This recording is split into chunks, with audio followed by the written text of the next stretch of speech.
Thanks very much, Clara, for joining me today.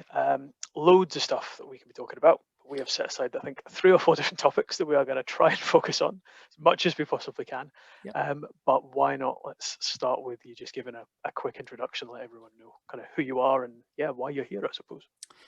Yeah, so I'm Dr. Clara Barker. I'm a material scientist at Oxford University, where I run the Centre for Applied Superconductivity. So that's kind of my main job. But then through that, I'm also the chair of the LGBT plus advisory group to Oxford University. I'm the Dean of Equality and Diversity at Linacre College in Oxford.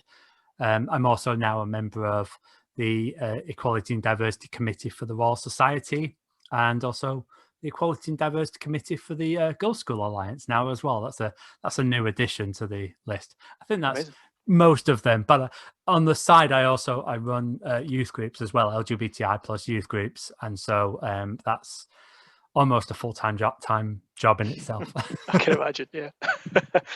But I think one of the things that I think is going to be good for us to start with here is almost the comparison between, my last conversation with Penry at Ocean, and speaking with you, because this is the difference between two equally kind of scientific organizations, but one commercial, one academic. And Yeah. one of the things that you raised yourself as being an important point for us to talk about was the LGBTQ and actually just gender dropout rate Yeah. in STEM subjects. And if we're talking about diversity, inclusion, equity across the STEM sectors, actually what's going to help is helping more people kind of sustain that education kind of part of their career into the commercial world or academic, whatever they choose to stay in. I know you've got a lot to say on that subject, but it seemed like an interesting place to start. The kind of the reasons why you feel that is, as someone working in academia, are there patterns that you see in that dropout rate, for example? Yeah, it's interesting. I try and so I do a lot of talks, and you can pull out the papers. If we're perfectly honest, we don't have as much data as we'd like on this sort of thing. It's one of those things, especially when it comes to LGBTI inclusion. It's not really been a thing that we've thought about.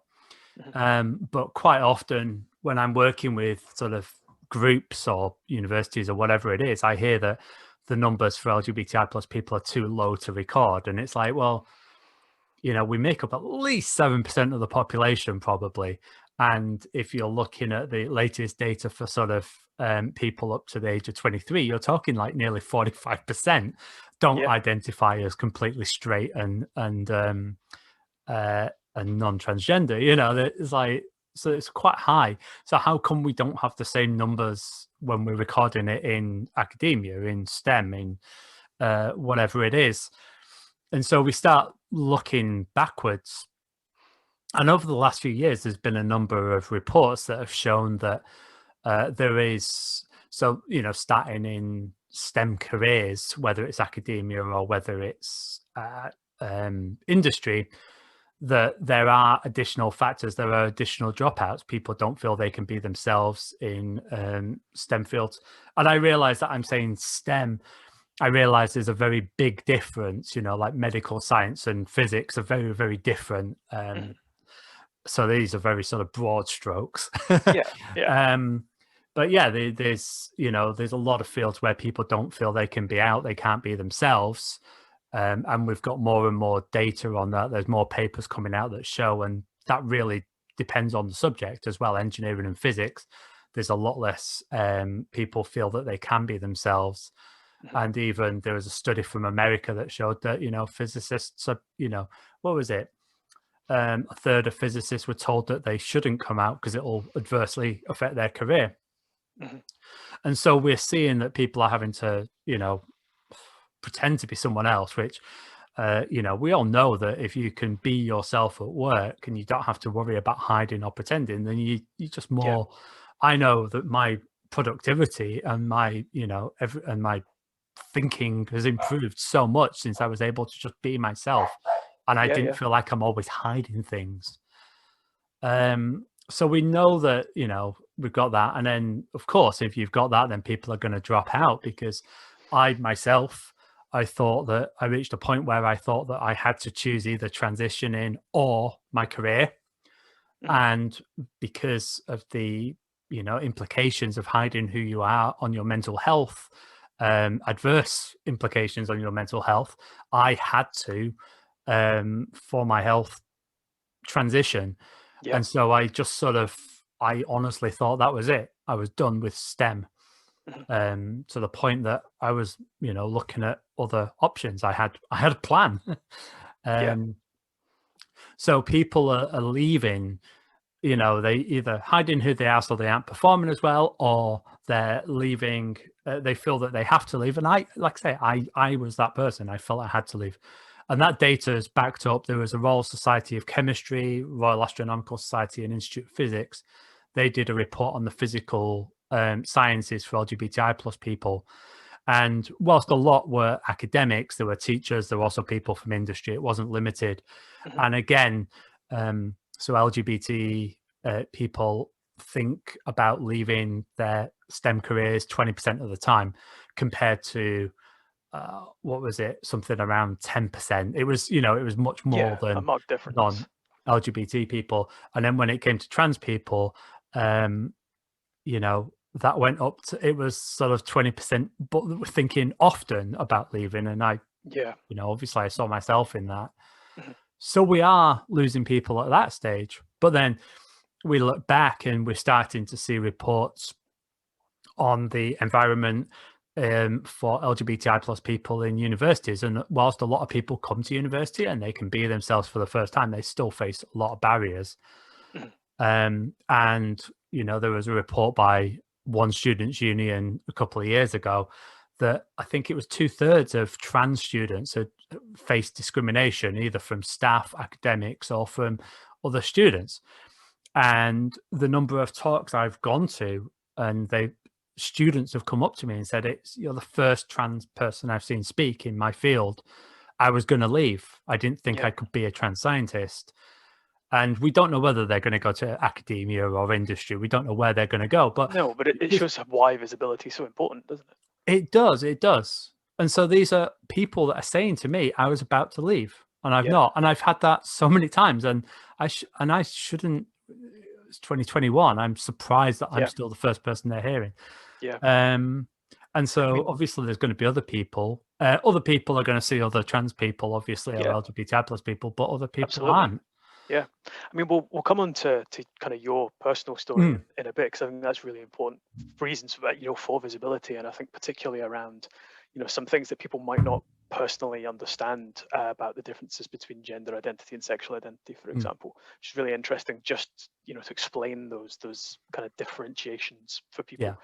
But talking about, whether it's dropout rates or encouraging more people to stick at it and get through into STEM careers if that's where they see themselves, I wonder if part of this comes, and you hinted at it there, about the inclusiveness of universities as a whole. Because I just think back to my own time going to university. At that age, that is when you are most grappling with your own kind of identity, for want of a better word. So you're going to be more likely to be far less kind of far along into that Yeah. sort of self-confidence, um, than we might be now. Sitting here, and something that's come up in conversations with a lot of people is, if you found the space that you do feel included, it gives you the confidence to talk and be visible. Whereas when you're 18, 19, you're just starting out in a new field, surrounded by new people. If that environment doesn't immediately make you feel included, that's going to foster some of those kind of questions as to, is this the right place for me? Yeah. And is that something universities need to take more ownership of, do you think? Yeah, I think so. It's interesting what you're saying. So, I mean, I do appreciate that, university isn't the route for everyone, and that's, Mhm. and apprenticeships and things like that are fantastic. Yeah, yeah, Um, and they're important. But yeah, I mean, obviously I've been through the route of the university, so I can speak about it more. Um, and yeah, it's good if they can, because often when people get to university, it's the first time away from their families. So maybe their families aren't so supportive. Maybe they're, a lot of homophobic and transphobic people exist. So maybe you can't be out at home. yeah. Also, there's more visibility. I, because there are the societies and things like that at university. Mhm. And I think it's really important to be able to find your place.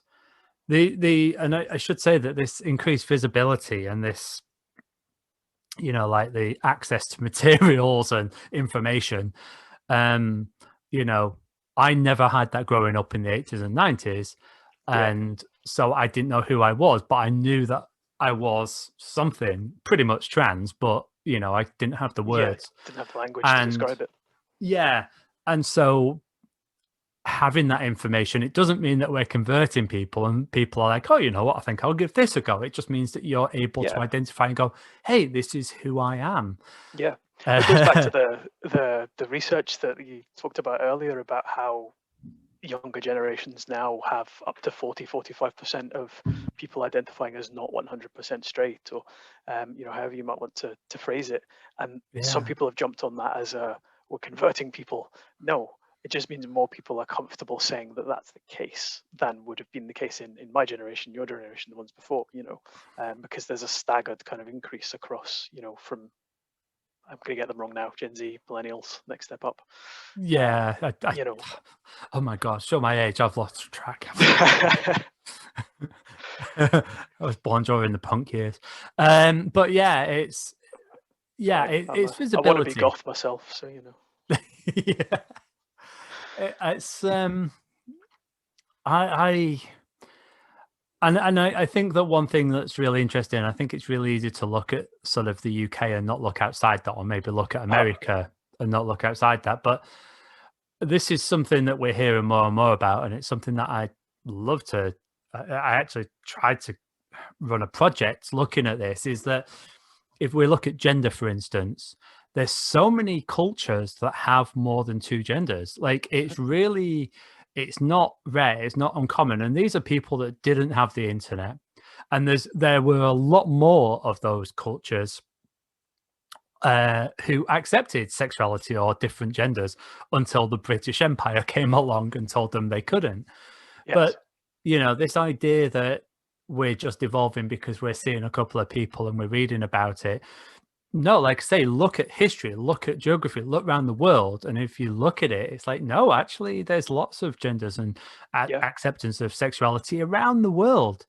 mhm, All different cultures have all different things. And so there's something to it. Like I say, a lot of these were before the internet, before you had the information. And so I think it's incredibly important to sort of listen to these stories. And recently I've been seeing this narrative that, and I don't want to sort of talk about the necessarily the politics of gender and binary genders, but there's also been this increased narrative recently that so many cultures don't have binary genders or mhm, have multiple genders that to ignore those is actually quite imperialistic and racist in itself, mhm, because this is part of their culture, this is who they are. And so I think that's a really interesting yeah, um point of view, and it's definitely something I'd love to explore more, I think. yeah. That is very interesting. That's honestly not something I'd thought a huge amount about either. But when you think about it, it's quite kind of, what's the word, ethnocentric,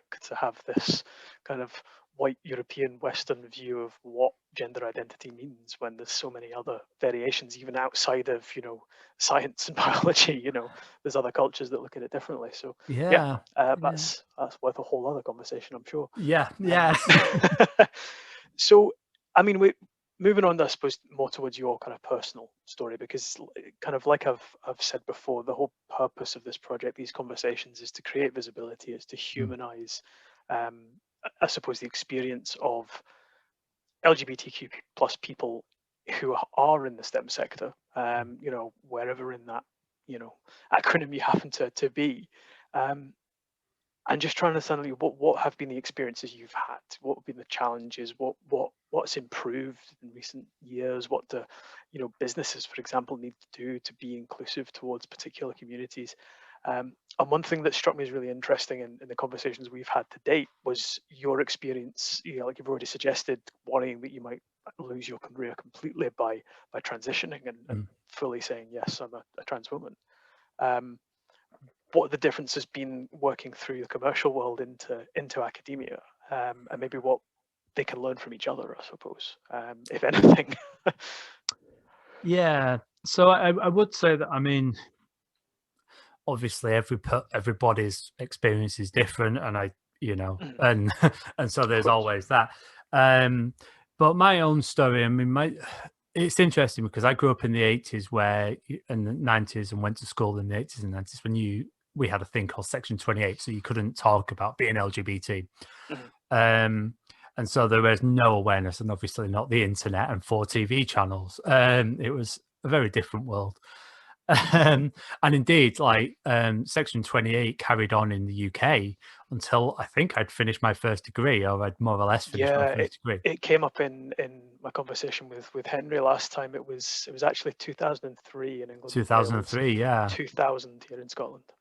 Yeah, Um, yeah. so, but in my case, for example, I went to school in England, so I was in my last year of high school when it was repealed. So wasn't going to Yeah, make that much well of a difference by that point. yeah, and like I say, I'm trying to it's more trying to remember when I was in uni than when it was repealed, which is weird to say, but my first degree, I think most of it was under Section 28. Yeah. I really can't remember when I finished uni. But anyway, that's my age. Um, so yeah, I mean, that was my entire sort of young academic career. Mhm. And it's worth saying that I didn't go to university at 18. Because I knew who I was, there was a lot of depression that came with that. Yep. And this lack of visibility meant that, I didn't have anyone to talk to, or I couldn't look it up. And so I internalized all that. And so I actually never, my depression meant that I never finished school. I didn't finish my A levels, Mhm. which many people don't expect when you think academic at Oxford. Yeah, yeah. Um, and so yeah, I mean, just that lack of being able to talk about it and knowing and being able to discuss it meant that I didn't finish school. And hopefully, I'd like to think that I'm fairly smart and could have done pretty well, Yeah. but I actually didn't finish school, and that's something we see a lot with schools as well. That young people just want to finish. I work with my youth groups. There's so many smart young people that I work with who don't have ambitions. They don't care about getting grades. They just want to get out. Yeah. And so, you Yeah. know, so how many people are we losing? We talked about losing people. We're losing them all the way down. Mhm. And so, yeah, I mean, obviously that impacted me. A few years later, I wanted to get back into university. Um, and so I took the foundation route, and I got myself a degree in electrical engineering.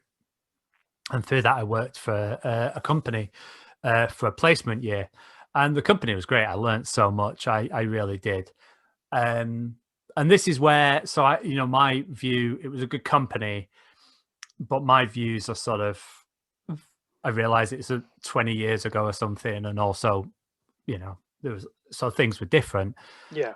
But it was, you know, you heard the very open homophobia, racism, transphobia. It was all there. And for someone that was trying to think like, I enjoy what I do, I'm good at it. I mean, I got amazing opportunities from this company Mhm. because of, because I was good at it. Um, and, but I was, so I didn't want to lose that. I had a secure future. I had a great career ahead of me. I had good money ahead of me. And so it was this, from then I had to internalize who I was. And so it was a case of like, well, it felt like the battle, in industry, it really felt Yeah. transition or career. And like I say, the experience that I saw, because I was masquerading as a straight white male, I heard an awful lot of this locker room banter, the conversations, Yep. and the truth is that it was, it was nigh on impossible as a young kid to be able to sort of challenge that 20 Yep. years ago. And Yep. so you just, doesn't mean I was joining in, but I certainly wasn't shutting it Yeah. down. I think so many people can relate to that. I mean, Yeah. it's in most environments I get read as a straight guy as well. So I Yeah. hear the same things, and I've been in previous jobs where you're sat in the room, everyone's eating their lunch or whatever on their lunch break, and you hear the same conversations. And you're right, until you've got that level of self authenticity and confidence because you're in an inclusive environment, you're not gonna be the person that stands out and says Yeah. anything because Yeah. you're afraid of highlighting yourself, I suppose, in that scenario.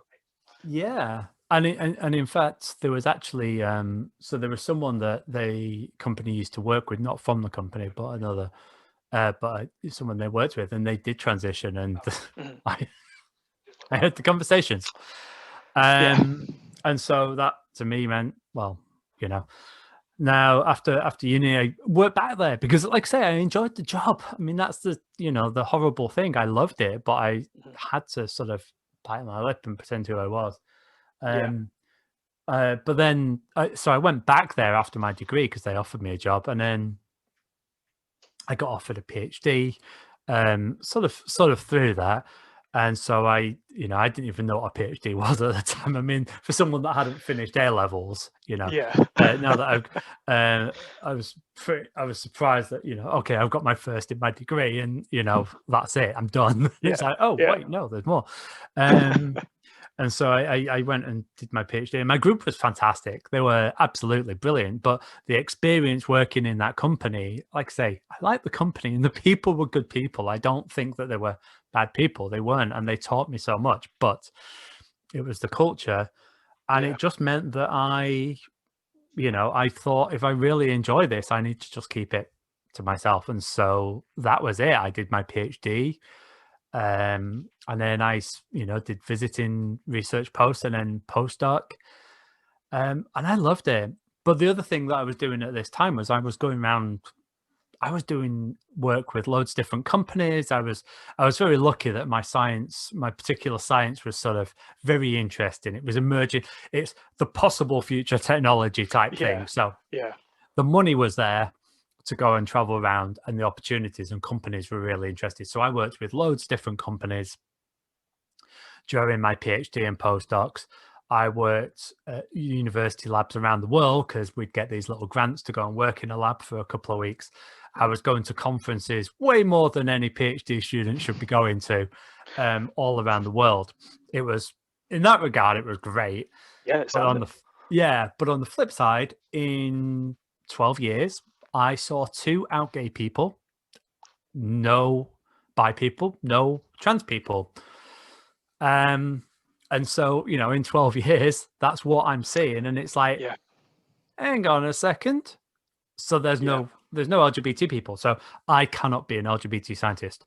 And and my last postdoc finished sort of 6.5 years ago. And I was still at that point of no visibility.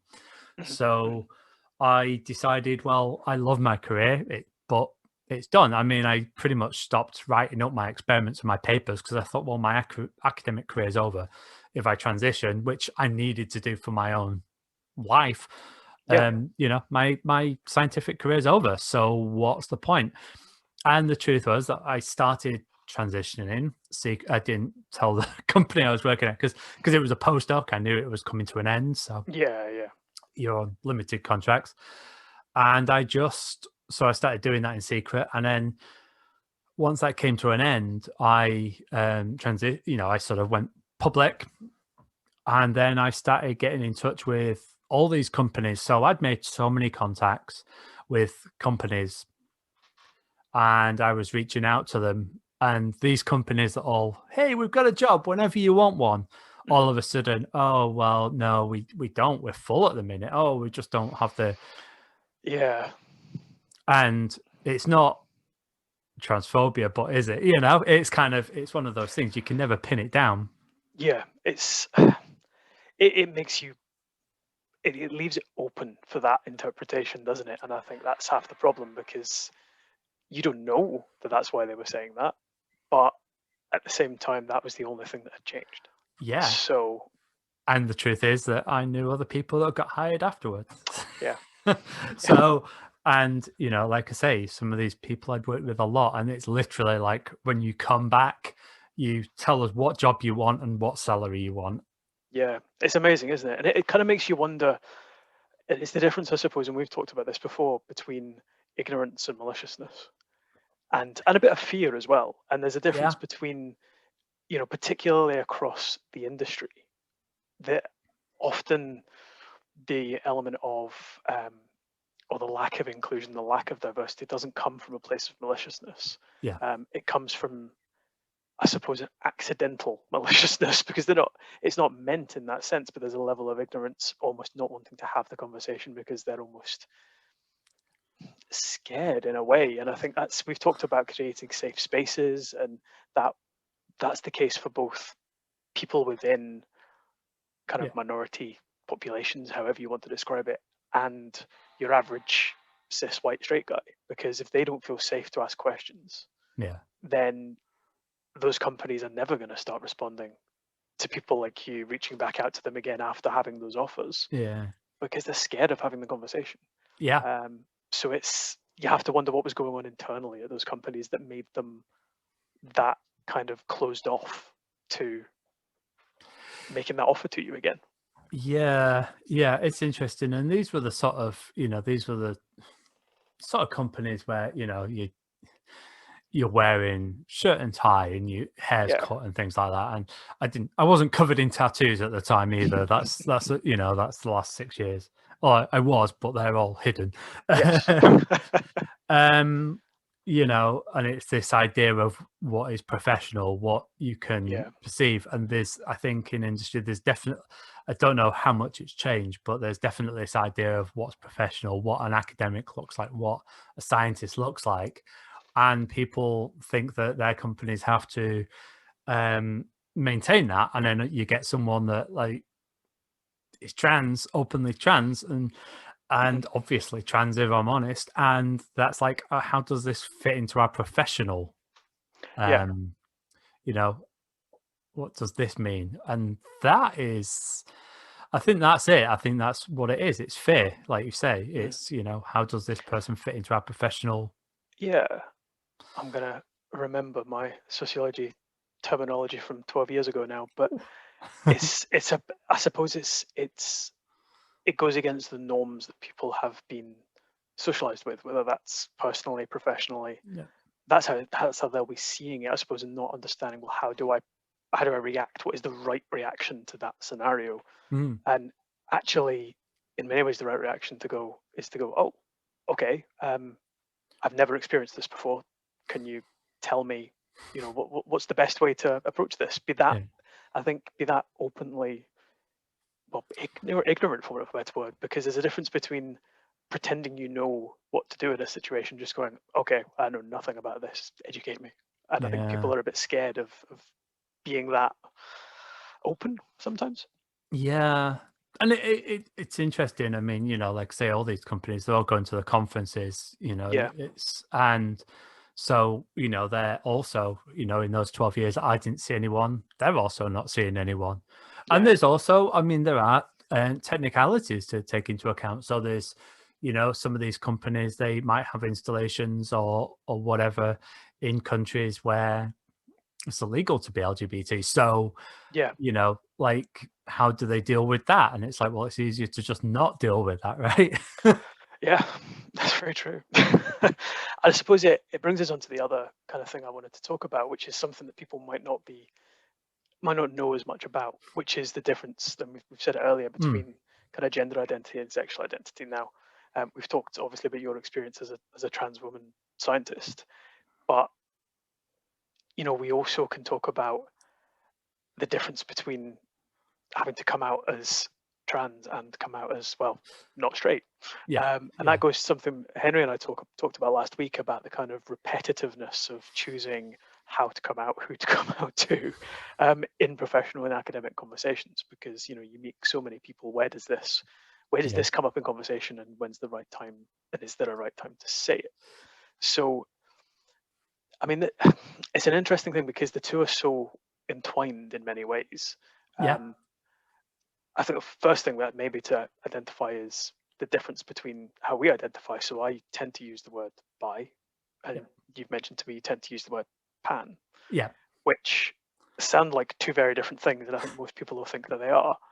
But actually, I almost think that they're the same. We're almost saying the same thing in a different way. So maybe that's something that's worth explaining a little bit for people as well. yeah. And that's a complicated one. So this It is another is. thing, It is. especially when you're working with students and young people. Everyone will Yeah. have their own definition of these words. And Um, that's fine. And nothing wrong with that. yeah, But I think totally top level. For me, being pansexual, I mean, I honestly see it as I don't really care who people are, what their gender is. I'm just like, do I like this person? And I'm open to trying to yeah, find out whether I have a connection. yeah, And you're right, bi and pan are very similar. I guess a lot of people would say that they're not the same because bi is specifically saying you're attracted to two genders, whereas I'm just like, yeah. whatever, just And people. it's interesting because that's something I've toyed with personally, because since I came out in my early 20s, I've used the word bi purely out of laziness because I know more people understand it. Yeah, If I say that, people will get it. For the most part, they will know what that is. But at the same time, it does feel a little bit, you know, non-inclusive of non-binary genders, or yeah, and I think I did hear someone explain a few years back actually something that kind of clicked in my brain, was that it's your own gender and others. That's the binary, as yeah, opposed to male and female. But I think pan yeah, is a better word to describe what you defined it as than bi, but I think less people know what it means, which is maybe why I veer towards bi yeah. personally. It's interesting. It's an interesting one. And the truth is that like even our definitions of the words have changed Oh, over the hugely. years and things like that. And like I say, each person has their own different version. There'll be other people that are pansexual will give you a very different, give you a very clear. For Yeah, me, it's just like I'm attracted to people sometimes. yeah, Uh, and yeah, it's I think that yeah, I don't know. We didn't have that awareness. It's like because even myself as a trans person for a long time, I still saw binary gender. yeah, I didn't think about non-binary identities because that's not who I am. I didn't think about yeah, agender people. It's just it wasn't who I was. So yeah. for me, I didn't understand why you needed pan really. And That's true, and a lot of it is, and I've spoken to other people about this as well. It's you latch onto the first word you hear that you identify with, yeah, yeah. and at that point, I hadn't heard the word pan probably until maybe even the last 5 6 years.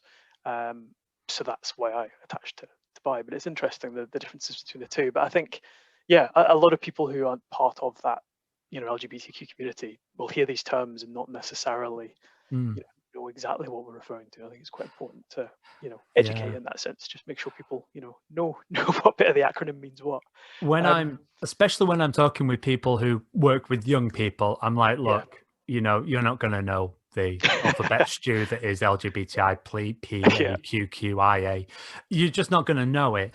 And especially if you're working with people, ask how someone identifies. Don't say, are you gay or bi? Or just yeah, like, how do you identify? And then, a good follow up question is, what does that mean to you? Of course, that's only if you need to know that information. Don't just be doing that to yeah, anyone that you meet. But, it's all absolutely. about how do you identify and then what does that mean to you? And I Yeah, think that's so yeah. much easier than I don't remember what half the definitions are. And I Oh, don't think I know the no, differences between an awful lot of terms that no, I know are exactly. fairly common. I'm And the words same. will come and go. Oh, exactly, exactly. I've read a really interesting interview with Eddie Izzard in the Guardian last week about exactly, that, um, since she started using, female pronouns exclusively, Mm, talking about girl mode and boy mode, like, she's always done over the years, but the changing language of yeah. what that's meant to her was really interesting to read about. But it's Yeah. intrigued me, I suppose, for you as a pansexual person and as a trans woman, how the Mm. two differ in your experiences working in STEM. Does one almost trump the other in terms of the conversations you have with colleagues, with clients in your commercial Mm. days? It's interesting because people will conflate the two, in my experience of talking to other people in similar positions. Is that something you find? Yeah, it's really interesting that so, you know, when I'm doing a lot of equality and diversity work, talking or outreach, the trans identity is the trump. It's the one that people are talking about. Yeah. And it's interesting because there's other aspects, there's my mental health, there's being Mhm. pan, and Yeah. there's growing up on a council estate in the north, Yeah, social mobility and social equity is hugely important to me, but I'm not talking about that anywhere near as much. And so, yeah, definitely. But there's a couple of reasons for that. One, I'm a fairly obvious trans person. Like, I just am. And I don't necessarily, I think, you can sort of layer up with makeup and what you're wearing, and I could try and conform to societal norms and sort of be less obvious and, work on changing my voice. But for me, being sort of open and obvious is kind of important at this moment in time, and that's for yeah, me. It's not for everyone. that's Anyone right. that It's not wants not to. quite as fitting with the punk aesthetic either, is it? Yeah, I know, right? So I don't go to any lengths to hide my transness. In terms of pan, though, I mean, you don't know by looking at someone unless you Yeah, happen to be wearing a badge and and other people happen to know what it is. No one knows, you know. I think when you're trans, people are always going to know or figure it out. If you're LGB, you can hide that. You can keep yeah, it to yourself. You yeah. can. I hear about people going back in the closet and not sort of revealing that they're in a same-sex relationship. Oh, I can't do that because I'm yeah, trans. It's just I'm out or I'm not out. yeah, There's none of that being able to hide. And yeah. I'm It's not that saying that visible versus invisible diversity thing, isn't it? yeah, and I'm not saying that that means that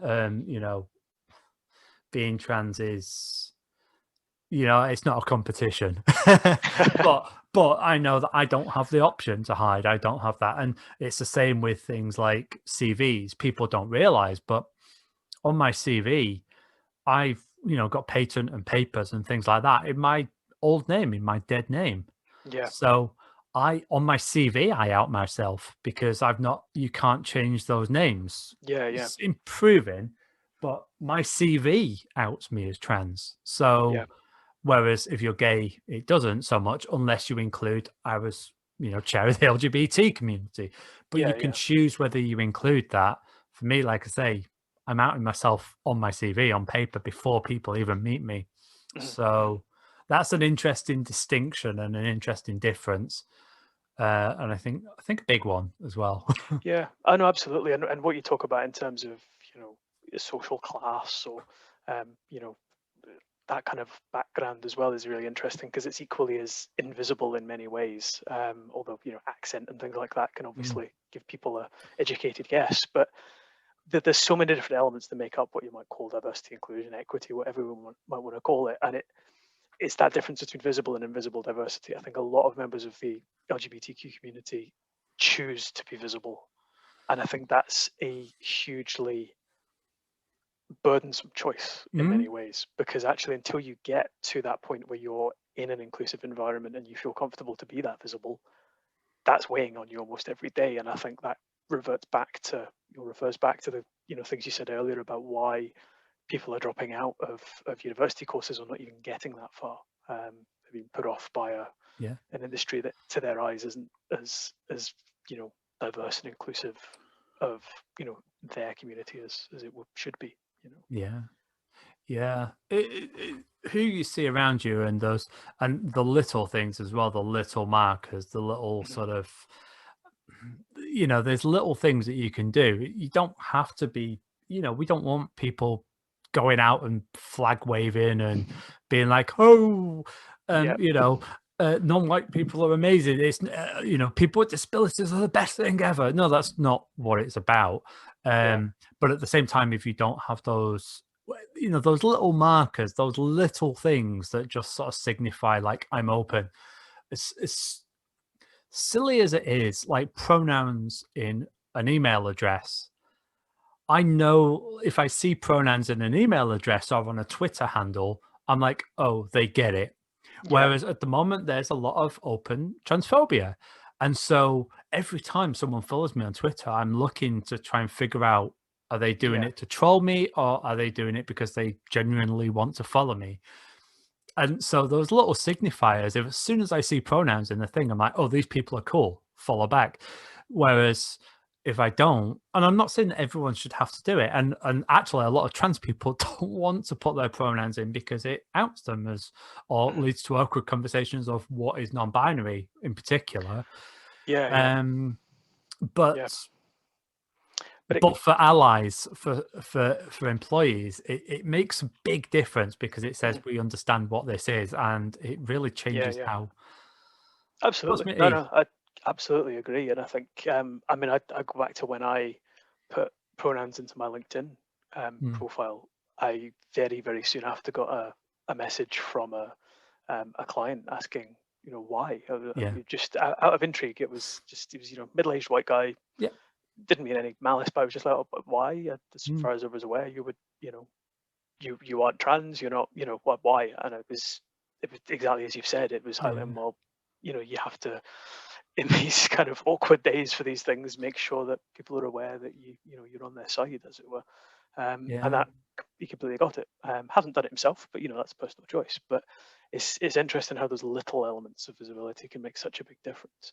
I mean, just to wrap things up, I think we've talked about a lot of kind of important areas, and we could go on and on for hours, probably days about all of these. I think I definitely we have can, done before. Is there one, just to finish off, one thing, and this is a huge question that I'm going to try and get you to answer in a few sentences, from the academic world, and even before people reach university, what do you think is maybe not the biggest, but the easiest thing that academia can do to say to young LGBTQ people, this is the right space for you if you want to be an engineer, you want to be a scientist, you want to be an astronaut, anything, this is a safe space? I think, yeah, I mean, I realize that some people sort of try and make out and then they don't follow through. But those signifiers do make a big difference. And the reason I interviewed at Oxford was because I knew that they'd taken trans people into account when it came to Oxford exams, and so you hear one positive thing. It's one of those things that one negative thing will outdo the 10 good things that you do.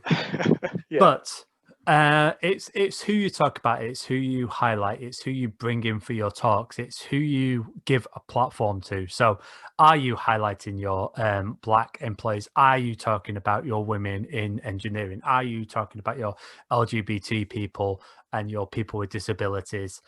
It's, if you're are you celebrating Women in STEM Day? And if so, are you highlighting any people you have or other role models? Because you don't have, not every company's got a trans role model, but maybe there's another one. It's like, hey, look at this person.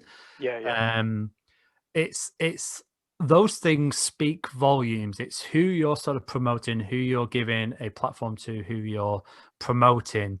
That really makes a difference and people do notice it and people do remember it. And like say, it's not just one issue, it's not just race, it's not just gender, it's all across the board. Just highlight people, and definitely if you've got talks, if you've got conferences, make sure you've got a panel that's diverse. Make sure that I've often heard we've got a really diverse panel, that 30% women, and it's like, well, were they all white? Well, yes, they were. Trying to, and it is more work, but make sure that the people you're bringing in to do talks, mix it up a bit. No, I totally agree. I think that's why this has got the name Visibility in Action. I suppose it's a bit of a cheesy name, I thought, but it's absolutely true. It's when you see people that represent yourself, what you see as your identity, then you sit up and listen, and that is always going to be the case. So brilliant. As I say, we could go on forever, but thank you for your time, Clara. It's been really, really interesting, and I'm sure we'll get lots of questions and comments afterwards as well. Fingers crossed. Conversation is good. Conversation is good. Absolutely. There's a good note to end on. Thanks.